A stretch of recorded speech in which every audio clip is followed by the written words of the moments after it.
So the other day I went to a thrift store and I bought this book of CDs for $5. It has all these bands. Now some of the bands I like, I enjoy Green Day, Found Glory.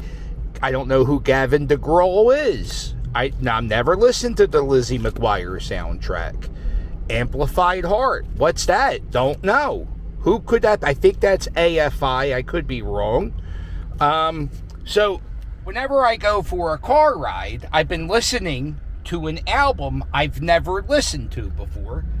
So today we're going to listen to a Linkin Park album. I think I know two Linkin. I know who they are. Like they rap, but then the guy goes, "Driving in my scene," and then the other guy goes, "Laid back." So I know of them. I've never listened to an album. I never would listen to an album. But now I'm going for a half-hour car ride. We're going to listen to Linkin Park.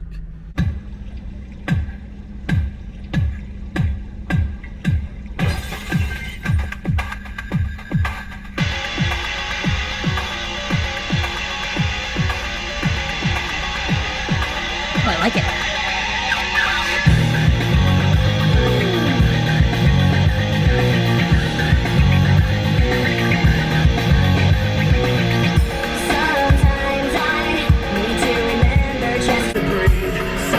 I like the music. I don't like the singing. I hate Led Zeppelin for the same reason.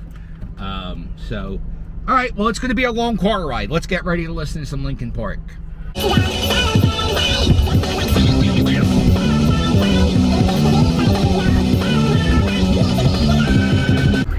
So I'm 3 tracks in.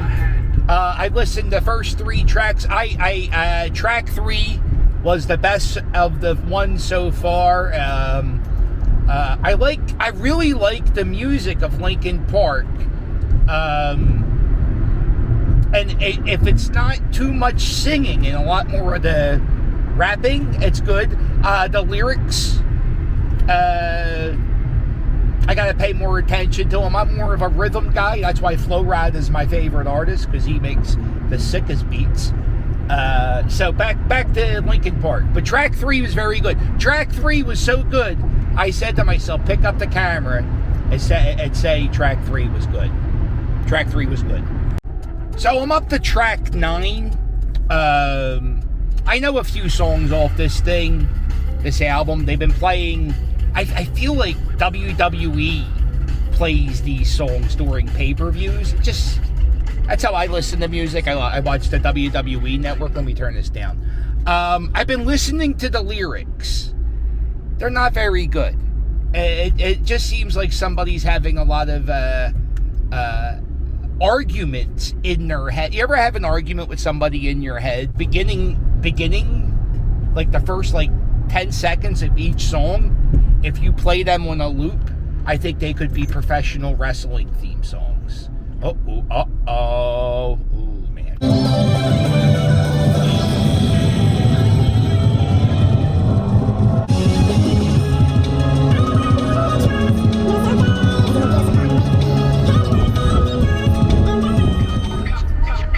Track 11 is horrible.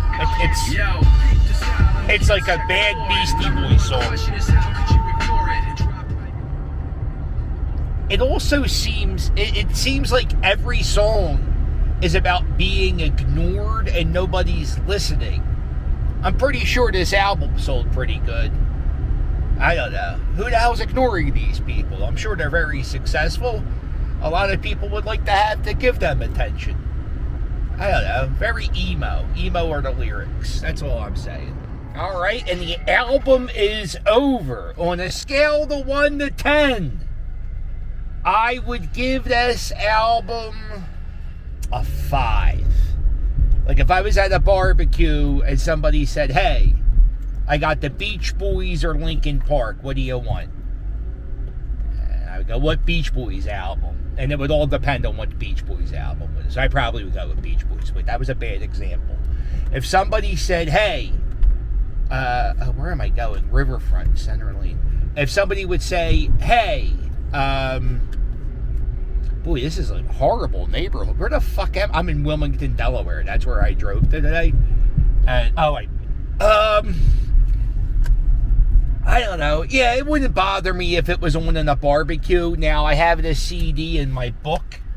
Would I ever listen to it ever again? Probably not. Probably not. So for the car ride home, I'm going to listen to Coheed and Cambria. I don't know anything about this band except that there's a guy on the Howard Stern show. His name is Richard Christie. It's his favorite band, and when he sees them live in concert, he wears a diaper because he doesn't want to miss a song. So that's all I know about Coheed Cambria. The fact that Richard Christie likes this band makes me worry that I'm not going to like this band because I don't like heavy metal.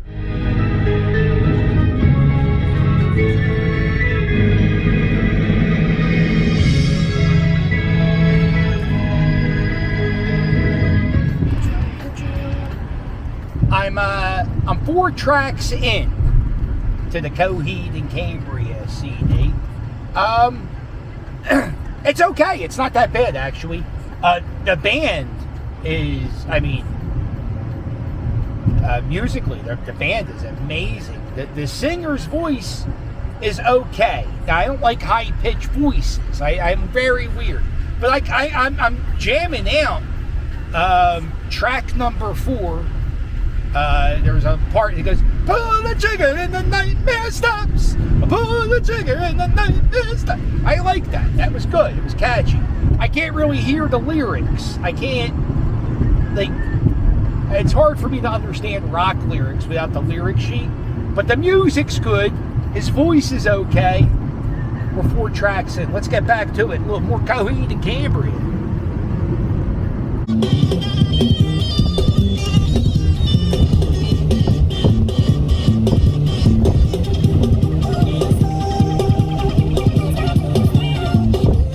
So I got done listening to the Coheed and Cambria. It was all right. Not my, I wouldn't go see him a concert or anything. But if they were the opening act for somebody I liked, I wouldn't be upset. On a scale of 1 to 10, I give that CD about a 6. It's pretty good. It was pretty good. I'll never listen to it again. But it was pretty good. And if I was at a barbecue, that's how I'm going to review it. If I was at a barbecue and somebody said, hey, I'm going to put Coheed and Cambria on, what do you think? I'd be like, all right, I don't give a shit. Yeah, no big deal. They're better than Linkin Park. I'll tell you that much. I like them a lot more than Linkin Park.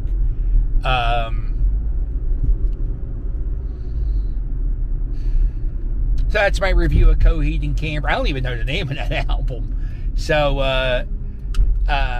it was fine. On a scale of 1 to 10, it was 6. It was at a barbecue. Yeah, I would listen to it. And that's my review of Coheed and Cambria. Another day, another car ride, another CD I've never listened to. This is Gnarls Barkley, St. Elsewhere.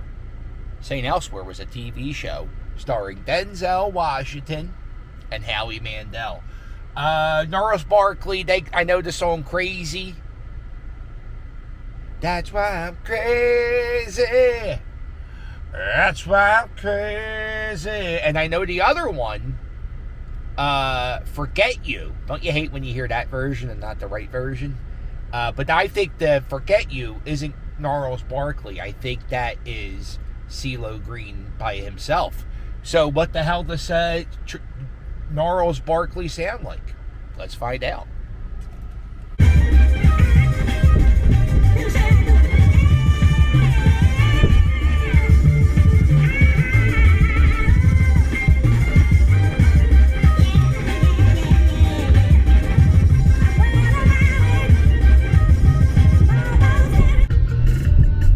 So I'm 4 tracks into Gnarls Barkley.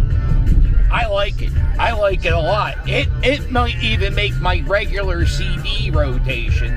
I really enjoy it. The beat. Well, there's one song, but the rest of them very, very good. Very exciting. 4 songs in, 1 dud, 3 bangers. And I have a rule. I don't hear me turn this down. When I buy vinyl records, I have to like 3 songs on that album. That's a rule, you know. And I think if this was on vinyl, I think I would have to buy it because 3 songs on it is good so far out of 4. That's a 750 batting average. You know what? Hold on. What if it shits the bed? Let's get back to the album.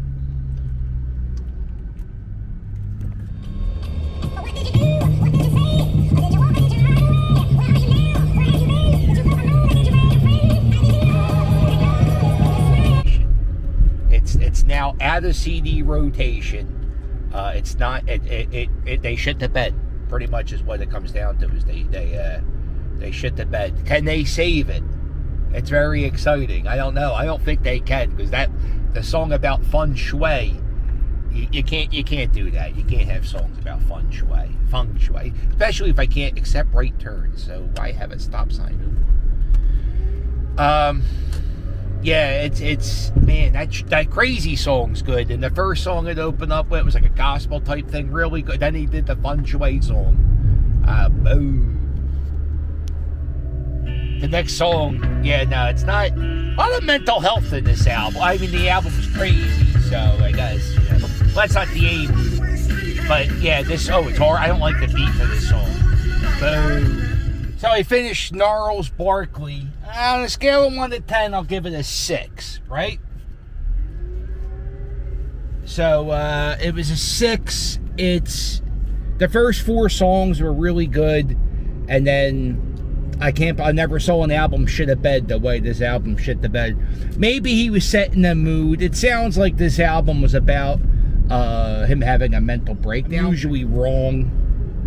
I'm usually wrong when I try to analyze lyrics to songs.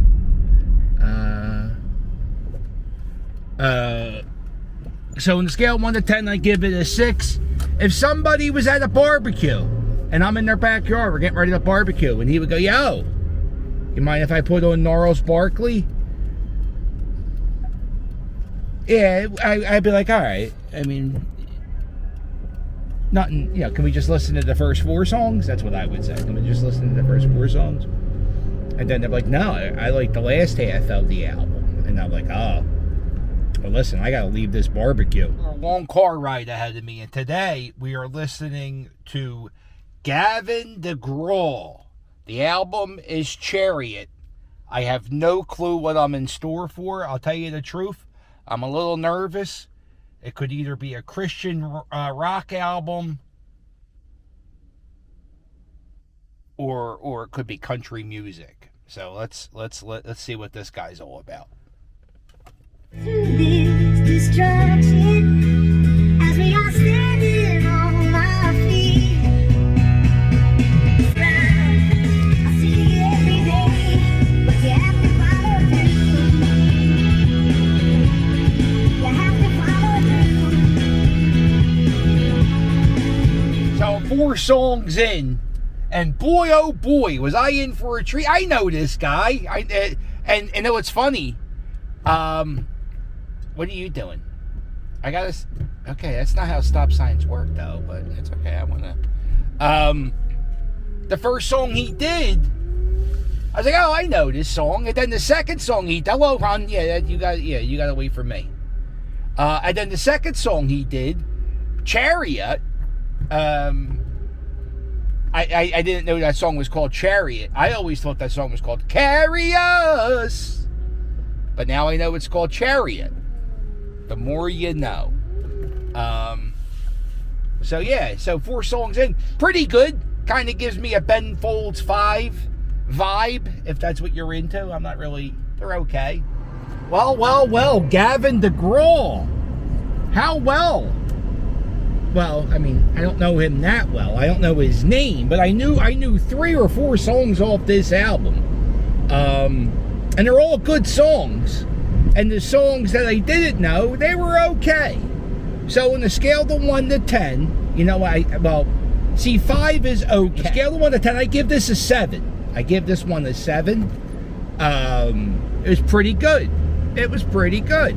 And now it's a lot of piano and acoustic, and it's very Ed Sheeran, I guess. Is that his name, Ed Sheeran? And every song. What are you doing, you dumb bitch?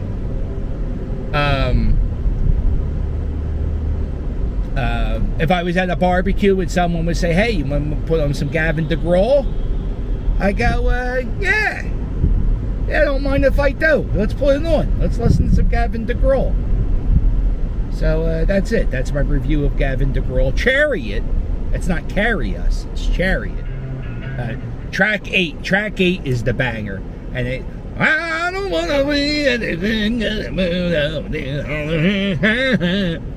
I don't want to hear anything. So that's my impression of Gavin DeGRAW. And if you have a CD you want me to listen to, right? Yo, I got a P.O. box. Mail it to my P.O. box. I'll listen to it. Now, if you have your own band and you want to mail me a CD, I'll listen to it. Now, here's the thing. I'm honest. I don't lie about reviews. So if it's garbage, just be prepared to hear it's garbage.